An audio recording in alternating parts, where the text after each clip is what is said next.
예, 일부 예배는 좀 나이가 드신 분들이기 때문에 오늘 짧은 영상에도 봤듯이 그 열심히 일한 당신 떠나라 라는 게 좀 각인이 돼 있지 않나 싶습니다.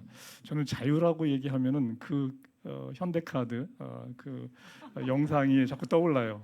그래서 신용카드 하나 들고 떠나면 모든 게 해결된다. 돌아오면 쌓이는 게 빚밖에 없긴 한데 여하튼 자기가 마음대로 쓸 수 있는 것이 이 카드 안에 있는 것이죠. 카드 하나면 이제 모든 게 준비된 것이다. 그 소비를 통해서 자유를 만끽하라는 그 상징적인 선전이었는데 저한테 상당히 각인이 되는 선전 중에 하나였습니다. 그 세상의 자유는 자기가 하고 싶은 것을 마음대로 하는 행위입니다. 자기가 하고 싶은 것을 마음대로 한다. 그래서 이제 우리는 내가 가진 자본의 양만큼 자유롭다. 그러니까 돈이 힘인 거죠. 돈이 힘이에요. 돈이 우리에게 자유를 줍니다. 그래서 우리는 그 자유를 누리는 돈 가진 사람을 이제 부러워합니다. 돈이 있으면 삶의 문제의 대부분을 해결합니다. 사실 외모도 돈으로 해결하잖아요. 외모도 돈으로 해결할 수 있어요. 돈을 더 갖기 위해서 우리는 이제 수고를 더하는 삶을 살아갑니다. 그리고 그렇게 얻은 것들을 자랑하고 즐기기 위해서 자신의 인생을 이제 보내게 되는 거죠. 이것을 이제 프리드리히 니체가 노예라고 이야기했어요. 노예라고 얘기합니다. 그 타인의 욕망을 욕망한다. 내 자신에게서 본질적으로 나오는 것이 아니고 타인들이 막 그 바라는 눈에 보이는 것들 그거죠. 그 욕망을 그대로 자기가 가져와서 나도 똑같이 욕망을 한다는 이제 의미예요. 그 타인의 욕망을 자신도 똑같이 갖고서 이를 만족시키기 위해서 자신을 착취한다라고 이제 니체가 이야기한 거죠. 그 타인의 욕망을 욕망하는 데서 자유를 누리려면 자신을 착취해야 합니다. 그렇게 자신을 착취해도 대부분의 사람들은 그 욕망을 채우지 못합니다. 그리고 자신의 자아를 갉아먹습니다. 갉아먹는 줄도 모르고 자신을 착취하는 거죠. 그렇게 하면은 남는 것은 타인의 욕망과 착취된 자신이다라고 이제 이야기하는 것입니다. 그 인간의 본질, 그 참 자아의 상실인 거죠. 그 허무와 이제 불안이 오고 결국 자신의 죽음, 자신의 목숨까지도 이제 버리게 되는 상황이 오게 됩니다. 그 타인의 욕망을 욕망하게 하는 모든 것을 죽여야 한다. 그 참 자아가 상실되었기 때문에 신이 죽었다. 그리고 또 신을 우리가 죽였다라는 그런 표현을 하게 됩니다. 그 절대적 가치가 이제 본질적인 의미를 잃어버리고 허무해지는 것을 나타내는 말입니다. 이 말은 결국 허무주의를 경고하는 것이고 우리에게 절대적 가치가 필요하다는 것을 역설적으로 이야기하는 것이죠. 나를 억압하는, 나를 구속하는 마지막은 죽음입니다. 죽음이라는 것이 결국은 나를 이제 속박한다는 거죠. 그러니까 우리의 삶은 죽음이라는 것이 해결되지 않으면 잠시 후에 사라지는 아무것도 아닌 이야기예요. 잠시 후에 사라집니다. 아무것도 아닌 이야기라는 거죠. 오늘은 그 노예로부터의 해방, 자신을 죽이는 죄로부터의 자유, 이것을 이야기하려고 합니다. 참 자아를 회복한 자유인의 이야기를 하려고 하는 거죠. 해방과 자유, 그냥 프리덤을 그냥 번역할 때 어떨 때는 또 해방, 어떨 때는 자유라는 의미로 사용을 하기 때문에 저는 오늘 해방과 자유를 같은 의미로 사용을 하도록 하겠습니다. 오늘 성경 본문입니다. 예수님께서 누가복음에서 그 구약에 나오는 이사야서를 인용하면서 이 자유가 임했다는 것을 선포하는 상당히 상징적인 그런 본문 말씀입니다. 한번 같이 읽겠습니다. 주님의 영이 내게 내리셨다. 주님께서 내게 기름을 부으셔서 가난한 사람에게 기쁜 소식을 전하게 하셨다. 주님께서 나를 보내셔서 포로된 사람들에게 해방을 선포하고 눈먼 사람에게 눈뜸을 선포하고 억눌린 사람들을 풀어주고 주님의 은혜의 해를 선포하게 하셨다. 그 다음 페이지. 예수께서 두루마리를 말아서 시종드는 사람에게 되돌려 주시고 앉으셨다. 회당에 있는 모든 사람의 눈은 예수께로 쏠렸다. 예수께서 그들에게 말씀하셨다. 이 성경 말씀이 너희가 듣는 가운데서 오늘 이루어졌다. 오늘 이루어졌다. 2000년 전에 예수님이 선언한 말씀이에요. 오늘 이루어졌다. 그 구약 성경 이사야서 이 포로된 자의 해방에 대한 배경은 그 이스라엘 민족이 BC 586년에 이제 바벨론에 의해서 망합니다.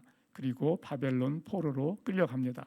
그리고 이제 100년 동안 그 바벨론에 이제 포로 생활을 하게 되는데, 그리고 이제 BC 500년경에 이제 귀국을 하죠. 귀환을 합니다.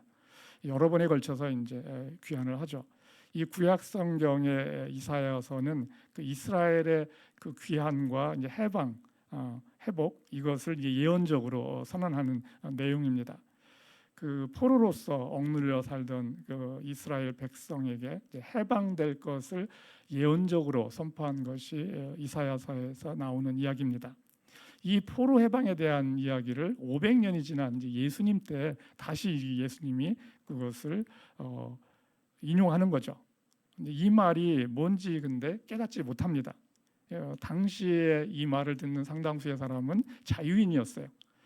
스스로 노예가 아닌 자유인이었던 사람들은 이 말을 깨닫기가 더더욱 어렵습니다.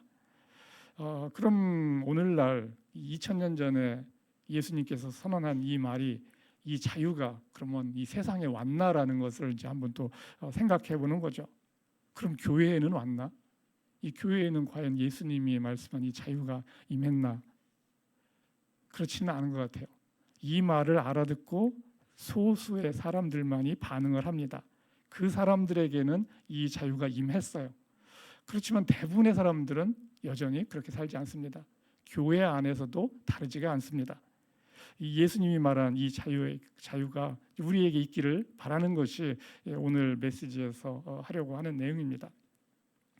우리는 세상에서 원하는 것을 얻어내기 위해서 노력을 합니다. 노력을 많이 하죠.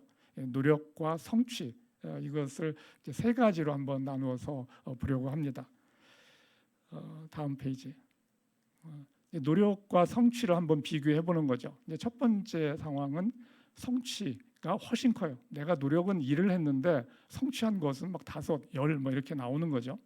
그리고 두 번째 상황은 노력하는 것과 성취하는 것이 비슷해요. 열심히 해서 그만큼 우리가 이제 거두는 거죠. 그것이 두 번째 상황이 되고, 세 번째 상황은 노력은 죽어라고 했는데 성취는 쥐꼬리만큼 돌아오는, 또는 성취가 전혀 없는 상황. 이제 우리의 삶의 모습들의 단면을 이제 세 가지로 한번 보려고 합니다.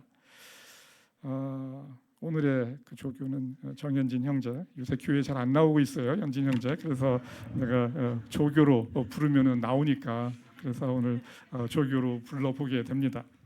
자주 나오란 얘기예요, 지금. 자주 나오란 얘기예요. 부를 때만 나오지 말고.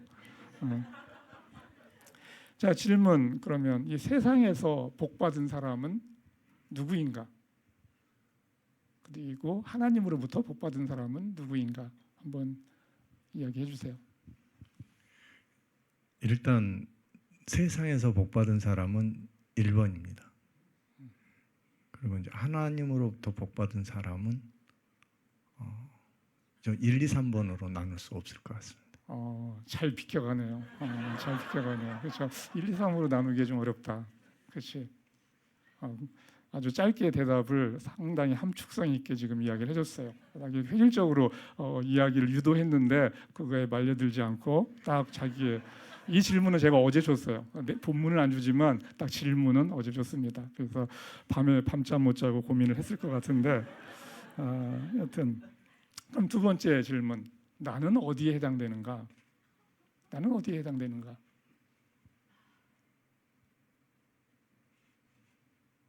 두 번째 질문 답해 주세요. 아까 세상적으로는 전 1번인 것 같습니다. 노력한 것보다 성취가 크다. 더 많은 것을 얻었다. 그러면 그 다음 질문은 박전도사는 어떨까? 박전도사는 어떨까? 어떨까? 1번인 것 같습니다. 아유. 역시 1번이다. 세상에서 복 받은 왜냐하면 예. 그 가지고 태어난 것이 다르기 때문에 예. 그런 것 같습니다. 가지고 태어난 것이 성취의 상당 부분을 차지하기 때문에 그렇다라는 거죠. 그렇죠, 맞아. 태어날 때 금수저를 물고 태어나는 사람들이 있어요. 그런 사람은 노력한 것보다 훨씬 많은 것들을 이미 갖고 태어난 거죠. 성취가 크다는 거죠. 그러면 박전수사는 가지고 태어난 게 많다라는 생각이 있는 거네요, 그러니까 그죠? 그렇구나. 금수저를 물고 태어난 겁니다, 저는. 시골에서 고무신 신고 뭐 등잔불 밑에서 살았는데 그래도 금수저를 물고 태어났다라고 생각해 주니 고맙습니다. 이 세 가지에 대해서 한번 이야기를 조금 하도록 하겠습니다. 첫 번째, 그 다음 슬라이드. 첫 번째 경우 이제 노력과 성취했을 때 성취가 크다. 이런 사람들은 감사하라고 하지 않아도 감사가 절로 나오죠. 그런데 꼭 그런 것도 아니에요. 금수저를 물고 태어난 사람이 자신의 삶 속에서 감사가 많을까? 그렇지도 않아요. 그렇지만 조금 노력을 자기가 했는데 스스로 보기에 노력보다 성취가 크다라고 하면은 감사를 합니다. 그런 사람들은 큰 노력 안 했는데도 이제 얻어진 지위, 뭐 학벌, 외모, 뭐 이런 것들을 이제 자랑하는 거죠. 세상은 이런 사람을 이제 복 있는 사람이라고 이야기하고 부러워하죠. 그리고 같은 것을 원합니다. 이런 복이 있으면 소수의 사람은 겸손할 수 있지만 대부분의 사람은 겸손하기 어려워요. 그거 자랑하는데 자신의 인생을 써야 되기 때문에 그렇습니다. 내가 분에 넘치는 대학에 들어갔다. 운이 좋게 들어간 거죠. 그러면 누군가는 열심히 노력했는데 떨어진 겁니다. 내가 정말 운 좋게 승진을 했다. 그러면 누군가는 열심히 일했는데 승진해서 탈락한 겁니다. 제로섬 게임이라는 거죠. 이렇게 얻은 세상의 복들은 나의 올무가 될 수 있습니다. 얻은 것을 지켜야 되고 그걸 누려야 되고 이제 자랑하는 거. 이제 그것이 자신의 삶 가운데 이제 펼쳐지기 때문에 그러한 거죠. 여기에 자신의 인생을 보내는 노예가 된다라는 거예요. 하지만 모든 사람이 바라는 세상 복이 있는 노예로는 살아가죠. 세상에서 복 있는 노예로 살아가는 거예요. 그렇지만 노예인 거죠. 두 번째, 자기가 열심히 노력해서 노력한 만큼 얻어간다. 이게 정의로운 사회라고 우리가 이제 생각하는 거죠. 노력한 만큼 보상받는 사회. 성실함에 대한 이제 보상인 거죠. 이러면 하나님의 도움 없이 내 노력으로 성취하는 겁니다. 그렇죠. 하나님의 도움 없이 내 노력으로 성취한 거예요. 스스로 노력해서 얻은 거니까 1번보다는 감사가 덜하겠죠. 내가 열심히 해서 얻은 거니까 감사하지만 그래도 감사의 크기는 좀 다를 수밖에 없어요. 왜냐하면 운이 나쁘면 안 될 수도 있었기 때문에 이제 그걸 아는 거죠. 노력과 성취 비슷하게 가면은 축복인가? 그렇지만도 않습니다. 왜냐하면 열심히 노력하면 다른 것들도 얻을 수 있다는 생각이 자신에게 각인이 됩니다. 열심히 노력해서 원하는 것을 얻어야지라는 거, 그리고 경험도 합니다. 그러면 더더욱 더 자기가 원하는 것들을 얻어내기 위해서 열심을 낸다는 거죠. 그러면 세상에서 환호도 따라옵니다. 보이는 것에, 얻어진 것에 매여진 삶을 사는 거죠. 대부분의 사람들이 이 지점에서 살아갑니다. 이 지점에서 살아가는 거죠. 보이는 것을 얻기 위해 결국은 타인의 욕망을 욕망하면서 노예로 사는 거죠. 열심히 노력하면 원하는 것을 얻을 수 있다. 이런 것이 얼마나 많습니까? 책들 얼마나 많아요. 그거 강의 얼마나 많습니까? 그런 것을 하는 건데 자신이 그것을 경험적으로 해봤기 때문에 자신 있게 또 어디 가서 또 얘기를 하는 거죠. 그러니 자신을 더 착취하게 됩니다. 세상적으로는 복이 있는 사람이에요. 그냥 운이 나쁜 건 아니잖아요. 열심히 노력해서 얻었으니까 그래도 복이 있는 겁니다. 자신의 노력과 능력을 더욱더 의지하게 됩니다. 1번만은 못하지만 그래도 세상적 복이 있는 사람인 거죠. 노예가 돼서 열심히 살아가는 그런 존재가 된다는 거죠. 세 번째, 노력이 성취보다 큰 경우. 이런 사람은 사는 게 고달파요. 열심히 노력하는데 쥐꼬리만한 월급이 보상으로 돌아오는 거죠. 열심히 노력했는데 고난인 겁니다. 운이 또 없습니다. 괴롭습니다. 이 저주받은 인생 같다는 생각을 할 수 있어요. 주변에 사실 근데 능력도 되고 열심도 있는데 안 되는 사람 제법 있어요. 제 주변에는 제법 있습니다. 여러분 주변에 어떨지 모르지만은 열심도 있고 능력도 있는데 안 풀려요, 뭐가 인생이. 그런 사람들이 있다는 거죠. 이런 과정을 잘 견디면 성숙해질 수 있어요. 하늘이 돕지 않으면 사소한 것도 쉽지 않다는 것을 아는 것이죠. 그 인내와 겸손을 배우는 시간이 될 수 있습니다. 하나님을 믿지 않아도 이런 과정을 통해서 인내와 겸손을 배울 수 있어요. 하나님을 모르는 사람은 좌절 속에서 또 세상에서 나는 복 없다라고 생각하면서 복 없는 노예로 살아가게 됩니다. 하나님을 아는 사람은 이런 고난 속, 안 풀리는 인생 속에서 어떻게 합니까? 하나님께 하소연을 하는 거죠. 너무 힘들다라고 하소연을 하는 겁니다. 그러면서 하나님을 의지하면서 힘든 상황을 견딥니다. 그렇게 견디어 살면서 믿음이 자라납니다. 믿음이 작은 사람은 하나님을 떠나고 맙니다.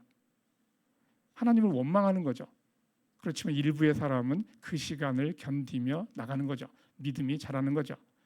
힘들지만 하나님이 함께하니 괜찮습니다 라고 하나님께 이야기하는 사람, 이 사람이 복받은 사람이죠. 이 사람이 복받은 사람이에요. 했는데도 안 돼. 그런데 툴툴거리다가도 하나님 생각하니까 괜찮아요 라고 나가는 거죠. 하나님을 가까이 하는 것이 축복이라는 거죠. 하나님을 가까이 하는 것이 축복이에요. 하나님을 믿는 사람에겐 복 있는 사람인 거죠. 힘든 것이 복이라는 거죠. 그래서 고난이 축복이라고 이야기하는 거죠. 그리고 영원히 사는 사람이 되는 겁니다. 그게 보상이 되는 것입니다. 세상에서의 축복은 1번이죠. 하나님 안에서의 축복. 사실 모든 상황이 하나님 안에서의 축복이 될 수 있어요. 그런데 3번이 축복이 될 가능성은 가장 높습니다. 교회 다니는 많은 사람은 성경을 통해서 세상에서 복받는 요령을 배우려고 합니다. 세상에서 복받는 요령을 배우려고 해요. 좋은 직장, 좋은 대학, 좋은 배우자, 그리고 자녀에게도 또 좋은 배우자, 이런 것을 얻기를 원합니다. 하나님을 잘 구슬려서 원하는 것을 얻어내려고 하는 거죠. 교회에 다니는 상당수의 사람이 이렇게 삽니다. 그런 기도 응답받는 것이 자신에게 올무가 되는 것도 몰라요. 응답받지 못하면 그것을 가진 사람을 부러워하고, 기도 응답받으면 또 그거 자랑하느라 또 자신의 인생을 보내게 됩니다. 제가 예수님을 믿고 나서 좀 지났을 때 뭐 이런 책을 많이 막 읽었어요. 뭐 그때는 막 닥치는 대로도 읽기도 했었는데 어떤 책을 뭐 읽었어요. 뭐 기도에 대한 책도 뭐 읽어보고 했었기 때문에 기도에 대한 책도 이제 읽어본 적이 있는데, 좋은 책을 읽어야 되는데 좋은 책이 뭔지 잘 구분하는 것도 쉽지 않아요. 내 입맛대로 고르면 내 수준에서밖에 자라나지 못해요. 그러니까 뭔가 읽고 배운다는 게 그렇게 쉬운 건 아니에요. 근데 그 책이 뭐라고 하냐면, 이제 기도 응답을 받으려면 기도를 구체적으로 하라는 거였어요. 기도를 구체적으로 해라. 원하는 직업을 놓고 그거 갖고 기도해라. 그리고 원하는 대학을 놓고 그걸 갖고 기도를 해라. 뭐 이렇게 얘기해요. 그리고 자녀의 배우자를 위해서 구체적으로 기도해라. 구체적으로 어떻게 기도하냐면, 키가 몇 센치고 학벌은 뭐고 집안은 어떤 집안이어야 된다. 뭐 체크리스트를 다 만들어가지고 그거 다 이렇게 기도하라고 해요. 이런 기도 해보신 적 없으세요? 나만 했나 모르겠는데 여기 계신 분들은 그런 기도 해보신 적이 없구나. 그런 책을 안 읽은 거네. 다행히도 그런 책을 안 읽은 게 다행인 건데, 저는 여하튼 막 읽다 보니까 그런 책도 읽었어요. 몇 번 해보다가 너무 이상해서 이제 그만뒀어요. 근데 몇 번 하다 보니까 너무 이상한 거예요. 이런 기도는 예수님을 믿는다고 하지만 노예로서 살아가는 거예요. 노예로서 살아가요. 사실 교회 다니는 사람 상당수의 사람이 이 노예로 그냥 살아가고 있어요. 그냥 교회만 다니는 거죠. 세상 사람과 같이 노예의 모습으로 사는 사람 교회 안에 많습니다.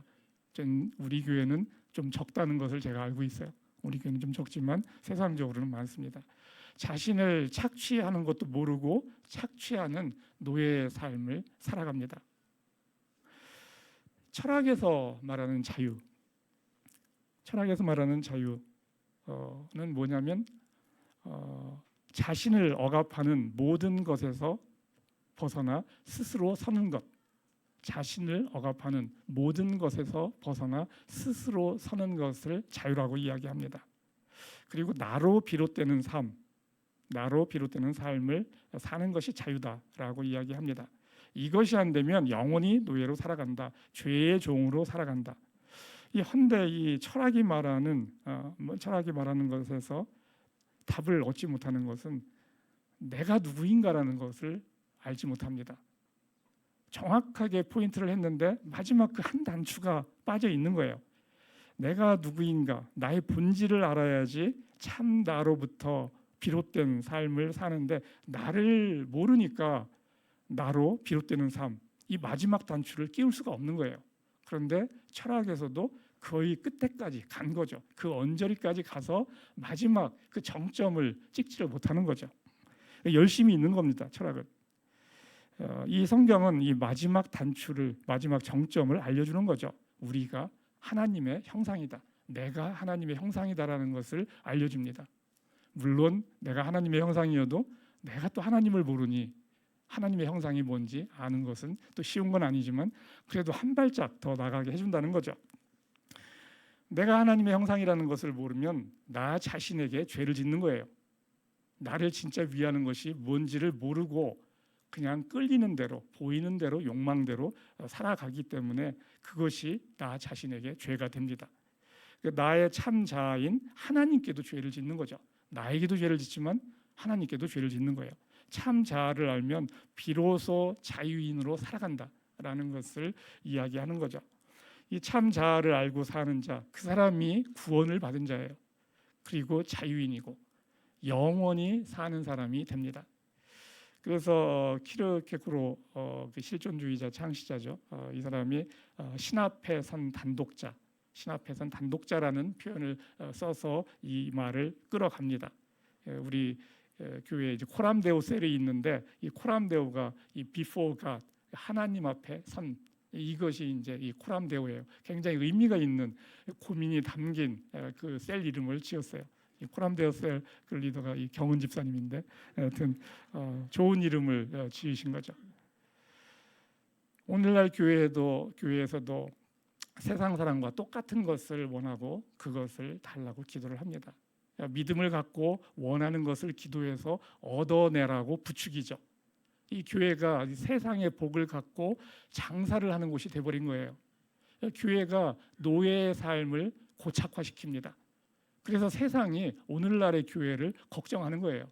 이 교회가 세상을 염려해야 되는데 세상 사람이 야 교회 저래서 되겠냐라고 세상이 걱정을 한다는 거죠. 그 지경이 오늘날의 교회의 사실 모습이에요. 키르케고르는 그 욕망을 주입하는 이런 교회는 해체되어야 된다라고 이야기합니다. 한 사람이 하나님 앞에 단독자로 서게 해야 된다라는 것을 이야기합니다. 신이 특별하게 창조한 나 자신을 바로 알아야 한다. 창조된 본래의 모습대로 살아가도록 해야 한다라는 것을 이야기합니다. 그 나 자신으로부터 비롯된 그 삶, 그 진리의 삶인데 그것을 추구하라고 이야기합니다. 그럴 때 우리는 진정한 자유를 누릴 수 있습니다.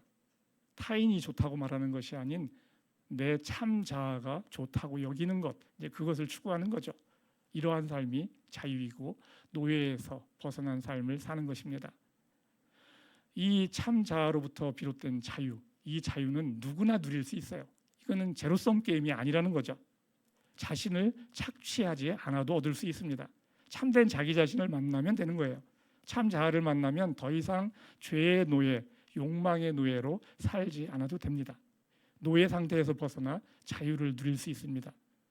이 자유를 찾는 자가 적으니까 누리는 자도 적을 수밖에 없어요. 찾는 자가 적으니 얻는 자도 적은 거죠. 누구를 이겨야 되는 것도 아닌데 찾는 자가 없습니다. 그럼 예수님은 자유인이었나? 라는 질문을 한번 또 해보게 됩니다. 예수님은 자유인이었나?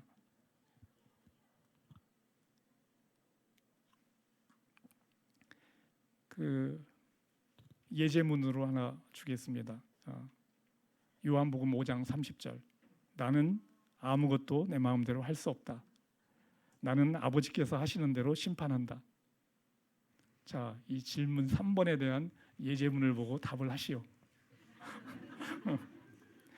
연진 형제.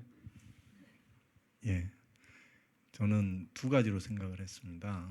하나는 권리, 권한적인 측면으로 자유를 생각을 했는데 거기서는 자유인이 아니었습니다. 근데 이제 그 억압으로부터의 해방으로 봤을 때 그것은 이제 자유인이었습니다. 예, 아주 간결하게 답을 해주셨는데 제가 왜 조교로 쓰는지 알겠죠? 예, 길지 않게 답을 하는 걸 저는 원하는데 딱 그냥 그 길이에 맞춰서만 딱 답을 하고 있어요. 제가 조교로 쓴다는 얘기는 그 언저리에 있기 때문에 조교로 쓰는 거예요. 리더로 가서 너무 정형화돼 버리면 답이 예측 범위 내에서 움직이질 않으니까 재미가 덜한데 지금 찾는 사람이거든요. 연진이 형제가 그래서 호출을 하는 겁니다. 그 예수님은 하나님께 얽매여 살았어요. 하나님과 같은 진리의 본체인데 하나님에 대한 사랑 때문에 진리에 매여 살았어요. 하나님이 진리인데 하나님께 매여 살았어요. 하나님이 진리인데 하나님께 매여 산다. 진리에 매여 사는 거죠. 그런데 또 예수님이 진리야. 이 순환고리가 있는 거죠. 예수님은 자기 마음대로 말하고 행동하지 못했어요. 세상적으로 보면은 굉장히 부자유한 사람이에요. 진리의 본체로서 그런데 자신의 본 모습대로 살았습니다. 하나님에 대한 사랑 때문에 스스로의 자유를 포기하는 자유가 있었다는 거죠. 하고 싶은 대로 하는 그 자유를 포기하는 자유가 예수님께 있었다는 거죠. 예수님은 진리가 주는 자유, 사랑이 주는 자유를 누리며 살았습니다. 그렇지만 힘들었어요. 힘들게 얻어진 거지 그냥 얻어지는 건 아닙니다. 마가복음 14장 36절에서 예수님이 십자가의 그 죽음 앞에서 이제 하나님께 기도를 합니다. 하나님께 기도를 해요. 한번 같이 읽어보겠습니다. 아버지께서는 모든 일을 하실 수 있으시니 내게서 이 잔을 거두어 주십시오. 그러나 내 뜻대로 하지 마시고 아버지의 뜻대로 하여 주십시오. 그리고 요한복음 8장 31절도 같이 읽겠습니다. 너희가 내 말에 거하면 너희는 진리를 알게 될 것이며 진리가 너희를 자유롭게 할 것이다. 예수 안에서의 자유는 진리 안에서의 자유입니다. 하나님이 진리죠. 하나님이 무한하니 진리 안에서의 자유도 무한합니다.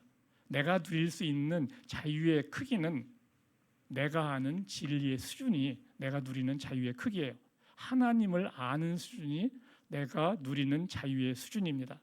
진리 안에 사랑과 자유가 있습니다. 진리가 자유의 모습으로 나타나요. 진리가 사랑의 모습으로 나타납니다. 예수님은 하나님에 대한 사랑 때문에 죽음을 선택하는 자유가 있었어요. 예수님은 하나님을 자기 아버지라고 해서 죽게 됩니다. 하나님을 아버지라고 해서 죽게 돼요. 하나님을 모독했다는 이유로 예수님은 죽게 됩니다. 요한복음에서 또 예수님이 말씀하십니다. 요한복음 10장 30절에서 한번 같이 읽겠습니다. 나와 아버지는 하나이다. 유대 사람들이 대답하였다. 우리가 돌로 치려고 하는 것은 선한 일을 하였기 때문이 아니라 하나님을 모독하였기 때문이요. 당신은 사람이면서 자기를 하나님이라고 하셨소. 예수께서 말씀하셨다. 하나님의 말씀을 받은 사람들을 하나님께서 신이라고 하셨다. 그런데 아버지께서 거룩하게 하여 세상에 보내신 사람이 자기를 하나님의 아들이라고 한 말을 가지고 너희는 그가 하나님을 모독한다고 하느냐? 하나님을 믿는다고 여겼죠. 당시의 유대인들은 그 유대인들은 정작 자신들이 유대인들이죠. 하나님과 같은 존재임을 알지 못해요. 사람은 하나님과 같은 존재예요. 능력이 같다는 것이 아니고 존재적으로 같다는 거예요. 그런데 그 말이 전혀 들리지 않는 거죠.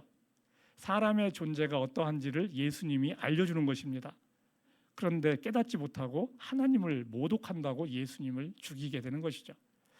하나님을 믿는다고 생각하는 유대인들에게 죄의 노예, 욕망의 노예에서 벗어나는 자유를 예수님이 선포했어요. 헌데 유대인들은 자기들은 종이 아니라고 이야기합니다. 그리고 스스로 자유인이라고 여기는 거죠. 그들은 참 자유를 그렇기 때문에 누릴 수가 없었던 거예요. 자기는 자유인이라고 생각하기 때문에. 요한복음 8장 31절 여기도 한번 또 같이 읽겠습니다. 너희가 나의 말에 머물러 있으면 진리가 너희를 자유롭게 할 것이다. 그들은 예수께 말하였다. 우리는 아브라함의 자손이라 아무에게 종노릇 한 일이 없는데 당신은 어찌하여 우리가 자유롭게 될 것이라고 말합니까? 예수께서 대답하셨다. 내가 진정으로 너희에게 말한다. 죄를 짓는 사람은 다 죄의 종이다.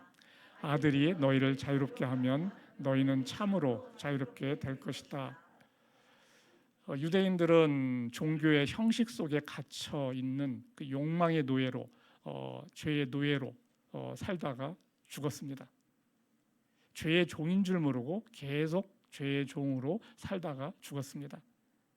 힘, 능력, 돈, 지위, 우리가 세상에서 얻을 수 있는 그런 가진 것으로부터 벗어나는 것이 자유입니다.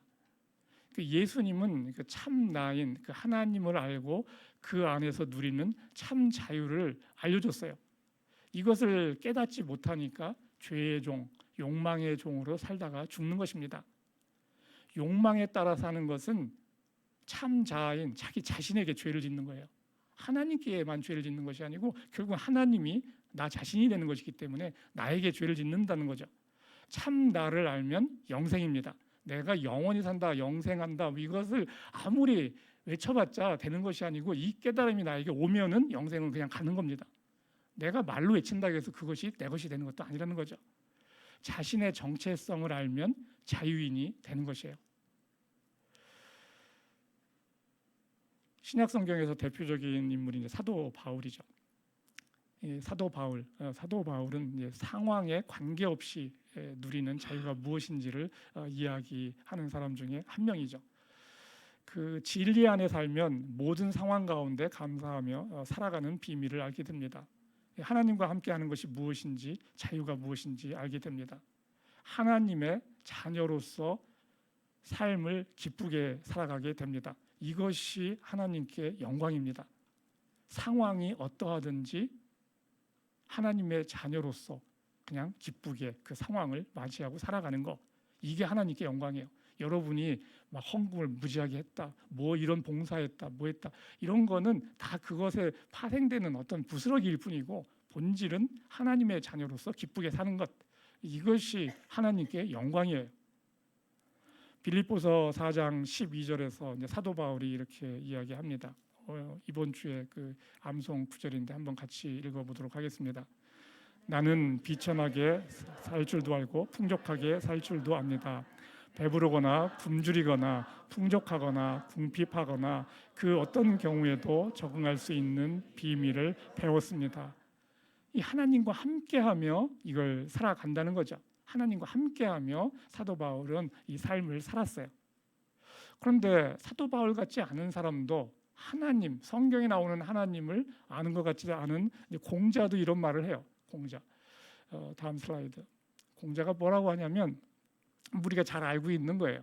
잘 알고 있는 건데 15의 학문의 뜻을 두고 30의 뜻을 세웠으며 40의 인생관이 확고하여 흔들리지 않았고 50의 천명을 깨달았고 하늘의 명을 깨달았다고 해요.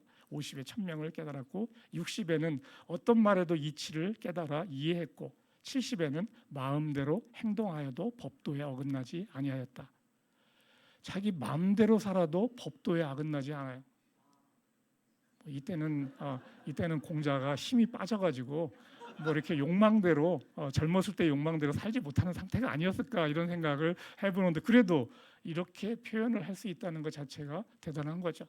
사도 바울과 사실 어떻게 보면 다름이 없는 표현을 써요. 그죠? 근데 이분도 보면은 공자도 천명, 하늘이라는 어떤 존재를 생각하면서 그걸 깨닫기 위해서 살아갔던 예수란 분을 몰라도 이렇게 살려는 사람이 있었다는 거죠. 그런 것 속에서 우리는 지혜, 그 마지막 한 점이 희미하지만 그것을 우리는 성경을 통해서 또 찍어가는 거죠.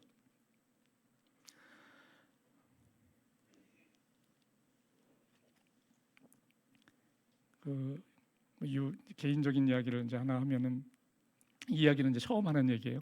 처음 하는 얘기인데, 제가 이제 91년 말에 박사학위를 받고서 이제 미국 이제 벨랩의 연구원이 이제 됐습니다. 그때 91년 벌써 33년 전 얘기인데, 이 벨랩이라는 게 말 그대로 그냥 이제 지금으로 말하면 이제 구글 랩 같은 거예요. 구글 랩. 뭐 노벨상 받은 사람도 7명 있었고 어쩌고 저쩌고 하는 그런 랩이었는데, 얼마 후에 이제 내가 전공한 이 컴퓨터 네트워크 분야로 이제 서울대학교에서 교수 자리가 났습니다. 이제 그런데 박사를 받은 후에 경력이 2년 이상 될 것을 요구했어요. 당시에 미국에서 컴퓨터 네트워크를 전공한 사람은 2사람이 있었어요. 그런데 2년 경력이 된 사람은 한 사람이었고, 경력 2년이 안 된 사람은 저였어요. 그리고 그 경력 2년이 되는 사람이 한 사람 있었는데, 이 친구가 내 대학 동기였어요. 이 친구는 이제 군 면제에다가 대학 졸업 후 바로 유학을 갔기 때문에 저보다 1년 더 빠르게 이제 그 회사에 들어갔던 거죠. 1년 빠르게 됐어요. 이 친구는 이제 서울대에 지원을 하려고 했습니다. 그리고 서울대에 와서 인터뷰만 하면은 그냥 서울대 교수가 되는 겁니다. 인터뷰 일정을 잡고 비행기 표까지 다 끊었어요. 그런데 당일날 회사에 왔어요. 안 가고 연구소에 왔습니다. 왜 안 갔냐고 했더니, 다들 이 교수 자리가 좋다고 생각해서 지원도 해보고 한국에 가려고 다 했는데, 고민을 했는데 자기는 아니라고 그랬어요. 이 친구는 노는 걸 되게 좋아하거든요. 그리고 부자예요. 골프를 엄청 좋아하고. 아무리 생각해도 서울대 교수가 돼서는 골프를 칠 수가 없는 거예요. 30년 전이니까 그때는 골프 칠 수가 없는 거죠. 그러니까 도저히 자신이 없는 거예요. 그리고 자기는 학생 좋아하지도 않아요. 가르치는 것도 좋아하지도 않아. 그냥 남들이 좋다라고 말하기 때문에 그냥 해보고 싶었던 거예요. 그런데 막상 가서 그걸 직면하는 상황이 되니까 자기 자신을 돌아본 거죠. 나한테 어울리지 않는다는 거예요. 그러면서 너한테는 맞는 자리인데 나한테는 안 맞는 자리야. 딱 그러는 거예요. 대단한 거죠. 그것도. 이 친구가 아직도 미국에 있어요. 그해 이제 네트워크 분야에서 교수 채용을 못하고 1년 후에 다시 공고가 났어요. 왜냐하면 지원자가 없기 때문에. 2년이 경력이 되는 사람은 나밖에 없어요. 그냥 늦고 바로 그냥 서울대로 오게 됩니다. 제가 이제 중학교 3학년 때, 중학교 때 하여튼 삼국지를 엄청 읽고 하나님을 만났잖아요, 제가.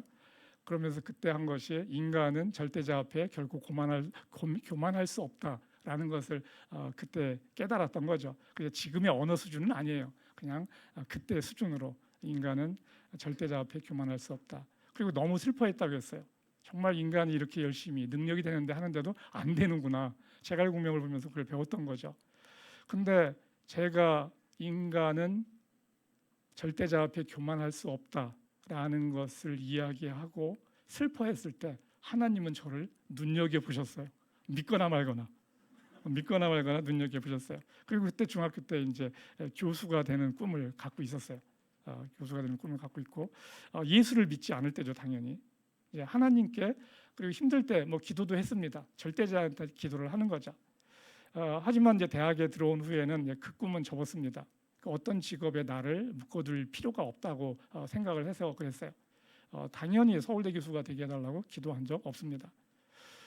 헌데 하나님은 내가 교수가 되기를 원했던 것을 기억하시고 그 길을 열어주신 거예요.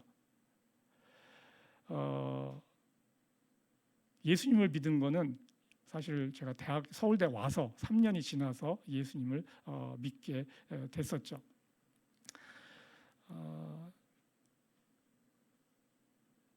이때부터 제가 서울대 교수가 된 다음부터 제가 그냥 하는 말이 있어요. 그게 뭐냐면, 카이스트 교수는 실력으로 되는데 서울대 교수는 하늘이 내려야 된다. 제가 그 말을 하는데 그 말 뜻의 참뜻을 대부분의 사람들은 이해를 못하는데, 그래도 약간 동의는 해요. 왜냐하면 다 서울대 교수가 되는 과정 가운데 뭔가가 있었다는 생각은 다 하거든요. 저는 저의 언어죠. 이게 저의 표현으로 하늘이 내려야 된다. 저의 경험을 이야기하는데 주저리 얘기는 안 해요. 이건 지금 처음 하는 얘기이기 때문에 그런 거지. 서울대 교수가 되려면 변수가 많기 때문에 카이스트 교수 되는 것보다 어렵다는 이야기죠. 하늘이 내린 사람이 이 자리에도 몇 명 있는 거예요 지금. 제가 오늘 오라고 해서 오신 분이 몇이 있는데 여하튼 근데 제가 몇 년 전에 다니엘서를 이제 구약 성경을 읽는데 하나님이 저에게 주신 마음이 중학교 때 내가 너를 기억했다라는 마음을 주셨어요. 다니엘서를 읽는데 그래서 제가 아까 하나님이 눈여겨봤다라는 것을 얼마 전에 이제 깨닫게 된 거죠. 다니엘서 10장 구약 성경인데 그 12절이에요. 다니엘아 두려워하지 말아라. 네가 이 일을 깨달으려고 하나님 앞에서 스스로 겸손하기로 한 그 첫날부터 하나님은 네가 간구하는 말을 들으셨다. 네가 간구하는 말에 응답하려고 내가 왔다. 이건 그냥 믿거나 말거나 그냥 저의 주관적인 해석이에요 지금. 뭐 이것이 전혀 뭐 이게 공감대를 이룰 수 있는 표현은 아닐 수 있어요. 근데 하여튼 저한테는 그냥 뜬금없이 이 생각이 들어서 지금 이야기를 나누는 겁니다. 서울대 교수가 되기를 원한다면 사실 스펙을 쌓아야 되죠. 기도할 일은 아니고 스펙을 쌓아야 될 일입니다. 하나님은 내가 서울대 교수가 되는 과정을 설계하고 또 만들어 가셨어요. 지금 그렇게 셋업이 돼 있는 상황 속에서 제가 이제 움직였던 것을 이제 기억을 하는 거죠. 지금의 제가 있는 것은 하나님이 함께 하시기에 있는 것이라는 것을 부인할 수가 없어요. 제가 이 자리에 서서 이 메시지를 하는 것도 제가 그리는 그림이 전혀 아니었어요. 그렇지만 저는 이 자리에 서 있습니다. 하나님이 나를 어디에 두든 거기에 그냥 맞춰서 최선이라고 생각되는 것을 그냥 계속 선택하면서 살아가는 거죠. 나의 상황이 좋아지든 일그러져서 나빠지든 불만을 갖지 않습니다. 이런 시간을 통해서 하나님은 나에게 하실 이야기가 있기 때문인 거죠. 이것이 나에게 자유를 줍니다. 나의 성취가 나를 교만하게 할 수가 없어요. 우리가 누리는 자유의 수준, 하나님을 사랑하는 수준이 그 사람이 누릴 수 있는 자유의 수준입니다. 하나님을 사랑하는 만큼 여러분은 자유로울 수 있어요. 여러분이 자유롭지 못한 것은 하나님을 사랑하지 않기 때문에 그래요. 사랑하지 못하는 이유는 하나님을 모르기 때문에 사랑할 수가 없어요. 하나님을 모르니까 사랑할 수가 없어요. 하나님 사랑을 말로 얘기하고 노래로 한다고 해서 사랑이 되는 건 아니에요. 어렸을 때 이제 소은이가 엄마한테 혼나면은 지 방으로 가서 숨습니다. 그래서 어렸을 때 보면은 자기 방으로 가요. 이제 문을 딱 닫고서 그리고 가서 가만히 보면 뭐 하냐면 인형을 갖고 놀아요. 좀 지나면 맨 처음에는 훌쩍이기도 하다가 인형을 갖고 놉니다. 얘가 엄마하고 사이가 좋으면 엄마의 모든 것이 자기 거예요. 집안에서 막 휘젓고 다니는 거 전혀 꺼리낌이 없어요. 집안의 모든 것이 소은이 건 거죠. 그런데 엄마하고 사이가 안 좋으면 집 방구석에 가서 거기서만 자유로울 수 있어요. 그 방 안에서의 인형은 자기 거야. 자기의 그 반경 내에서만 자유로울 수 있어요. 이것이 이해가 되죠. 하나님을 사랑하면 하나님의 것이 모두 나의 것이 되는 거예요. 하나님이 내 아버지이면 그럼 사실 다 끝난 거예요. 여러분이 막 이거저거 구할 것도 없어요, 사실은. 예수님이 그래서 하나님의 나라와 그 의를 구하라고 하고 뭘 먹을까 입을까 뭐 이런 거 기도하지 말라고 하잖아요. 근데 기도 내용 다 가만 보면 뭐 먹을까 뭐 입을까 이거 가지고 다 기도하잖아요. 왜냐하면 하나님이 진짜 내 아버지인 거를 못 믿는 거예요. 왜냐하면 모르니까. 이게 영과 일은 사실 아니고 영과 일 사이의 지점에 여러분이 있는 겁니다. 여러분이 노예와 자유인 이렇게 이분법적으로 이야기하는 것은 설명을 돕기 위해서 하는 거고 여러분이 영과 일 사이 그러니까 자유인인데 노예 습성을 못 버려서 사는 여러분의 모습이 사실은 대부분인 거죠. 왜냐하면 하나님을 모르니까. 전혀 모르는 건 아니죠. 세상 사람보다는 좀 알죠. 근데 그 수준에서 살아간다는 거죠.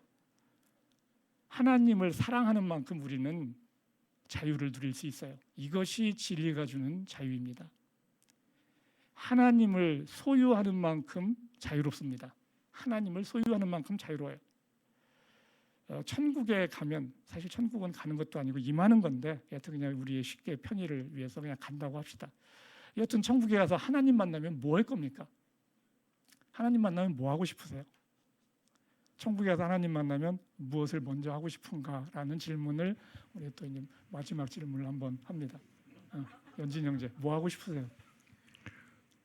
먼저 감사하고 기뻐하겠습니다. 그 이제 두 번째가 또 있는데요. 저 궁금한 것을 해결하고 싶습니다. 궁금한 거 해결하고 싶다.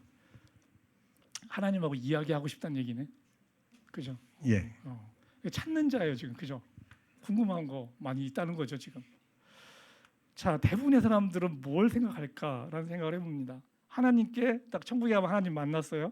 하나님께 인사하고 놀이터 찾아갑니다. 놀이터 찾아가. 그동안 못 누린 거, 세상에서 못한 거, 이제 그런 거 막 하고 싶은 거예요. 인사하고 안녕하셨어요. 딱 인사하고 막 그냥 가는 거예요. 이제 놀이터로. 이것도 있고 저것도 있네. 간다는 거죠. 그런데 하나님을 만나면 하나님을 찾는 사람, 하나님을 좋아하는 사람은 하나님 옆에 계속 붙어 있으려고 그래요. 근데 궁금한 게 많은 거예요. 그죠? 사랑한다는 것은 궁금해하는 거거든요. 사랑한다는 건 궁금해하는 거예요. 하나님께 궁금한 게 많으니 계속 이야기하고 싶은 거죠. 놀이터 찾는 사람과 하나님을 보고 계속 뭔가 이야기를 하고 싶은 사람, 하나님에 대한 사랑 수준이 다르죠. 놀이터 찾는 애도 사랑이 없는 건 아니에요. 그죠? 그래도 하나님 인사라도 하잖아요. 인사라도 하지만 절실히 찾는 사람은 아닌 거죠. 하나님을 얼마나 좋아하느냐에 따라서 천국에 대한 소유 지분은 다릅니다. 하나님을 많이 좋아하면 하나님을 더 많이 소유해요. 하나님을 소유하는 만큼이 내가 하나님 안에서 누릴 수 있는 자유의 크기입니다. 하나님을 위해 뭔가 했다고 우리는 이 땅에서 보상을 사실 바랍니다. 헌금을 많이 했다, 뭐 봉사했다. 그러면 보상이 이 땅에서 있기를 바라요. 사업이 잘 되고 자식이 잘 되고 결혼도 잘하고 이런 게 보상으로 주어지기를 원합니다. 보이는 뭔가 잘 되기를 바라는 거죠. 어리석은 거죠. 어리석은 것이에요. 그런데 우리는 어리석잖아요. 그거 계속 원하고 있으니까. 우리는 어리석어요, 사실. 그게 우리의 실체라는 거죠. 세상에서의 보상은 잠시의 것이고 사라지는 것입니다. 진짜 값진 보상은 하나님 자체예요. 하나님 자체가 보상입니다. 그분 안에 모든 것이 있기 때문입니다. 하나님을 더 알고 하나님을 더 사랑하게 된다면 그것이 최고의 보상이죠. 천국의 소유 지분이 늘어나는 것입니다. 그 이상의 보상이 있을 수 없어요. 하나님에 대한 사랑이 우리에게 참 자유를 줍니다. 그분을 사랑하는 만큼 우리는 자유로울 수 있습니다. 말씀을 맺도록 하겠습니다. 열심히 일한 당신 떠나라. 가진 돈만큼 자유롭다. 세상이 말하는 자유입니다. 플렉스 한다라고 하죠. 플렉스. 그냥 부나 귀중품 이런 거를 이제 과시하는 거. 열심히 일한 당신 떠나라. 그리고 돈을 벌었으니 플렉스 하라는 거죠. 가진 돈만큼 자유로운 거. 이게 세상이 말하는 자유입니다. 더 많은 거 소유하려고 우리는 영혼을 갈아 넣습니다. 노예의 삶을 살아갑니다. 교회에서도 이 세상의 자유가 축복인 것 같이 여기고 그 복 달라고 기도를 해요. 교회 안이나 밖이나 다 많은 사람이 노예의 삶을 살아가고 있다는 것입니다. 진정한 자유는 나로 말미암은, 나로 비롯되는 삶을 사는 것입니다. 내가 누군지 알아야지 나로 비롯되는 삶을 살 수 있습니다. 하나님의 형상인 나를 알아야 합니다. 나를 아는 것은 하나님을 아는 것이에요. 하나님을 아는 길을 알려준 분이 예수님입니다. 이 하나님을 알아가며 진리가 주는 자유를 알아갑니다. 하나님을 알아가며 자유가 뭔지를 알아가는 거죠. 이 진리가 우리를 자유롭게 합니다. 하나님을 사랑하는 만큼 우리는 참 자유를 누릴 수 있습니다. 하나님을 소유하는 만큼 우리는 자유로울 수 있습니다. 세상 사람이 나를 통해 진짜 복인 참 자유를 조금이라도 알게 된다면 나는 복 있는 사람이 되는 것이에요. 참 자유인이 되는 것입니다. 이제 노예에 살면서 벗어나 진리가 주는 자유를 누리는 거죠. 그 자유를 누리면서 전하는 여러분이 되기를 주님의 이름으로 축원합니다.